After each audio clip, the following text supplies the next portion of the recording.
We have a political analyst joining us live in studio now, and 17's Eytan Wallace is with him to try and break this down. Eytan? Well, thank you, Tammy. Good evening. Well, with us right now, Republican Jesse Rojas. He is a political consultant. Thank you so much for taking the time. We should mention that our Democratic analyst chose not to come. Thank you so much for being here tonight. Thank you for inviting me. Really appreciate that. So let's get right to us. There's a lot of anticipation with this report. What are your feelings about what this report may or may not have? In my experience in Washington, when you have bad news, you release them on a Friday so they get lost over the weekend. When you have news that benefits you, your side, you release them on a Monday for the news cycle of the next week. Now, I believe now with Mueller, the fact that he's making no more recommendations for indictments, that comes to show that he has nothing. He has failed in this original intent of the investigation. And so you do believe then he's failed. So should this report be made public? Absolutely. The American people deserve to have transparency. But at the end of the day, this original report was meant to be a national security investigation. Now, after 2 years and tens of millions of taxpayer dollars, it has turned into a different type of investigation, not just with the focus of, was Trump and his administration colluding with Russia? As a Republican, do you trust whatever will be in this report? Do you trust what will be in it?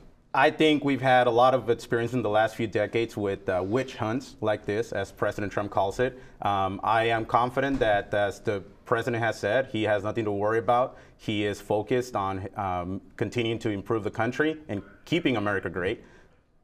And I want to also switch now to a source telling from the Justice Department telling NBC News that Mr. Mueller is not recommending any further indictments at all. Should the president and any of his staff be breathing a sigh of relief tonight?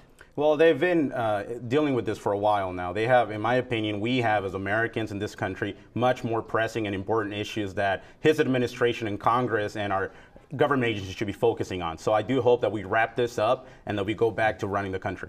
And I do also want to put on screen, because now that Mueller has wrapped up his investigation, it completely switches over to Mr. William Barr, the Attorney General in the United States. So I want to put on screen the part of the letter that Mr. Barr sent to Congress today. It reads, and I quote, I am reviewing the report and anticipate that it may be in a position to advise you of the special counsel's principal conclusions as soon as this weekend. There you see it there on screen. So he's saying that he could have some of the principal conclusions already this weekend. This report lasted 22 months. Do you believe that after such a long investigation that the public will have a general idea of the summary? I believe so. And if not, then that's why transparency becomes very important in our government. It could also be released, and the American people should have access to all the information, and they can conclude themselves. Now, in general, this is what I see. Overwhelming election in 2016.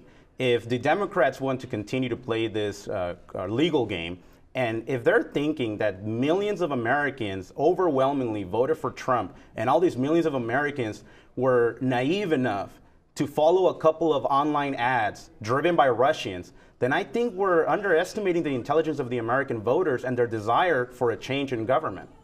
All righty, with that, Mr. Jesse Rojas, thank you so much for being with us in studio today. Really appreciate your feedback on this. Thank you. Back to you, Tammy.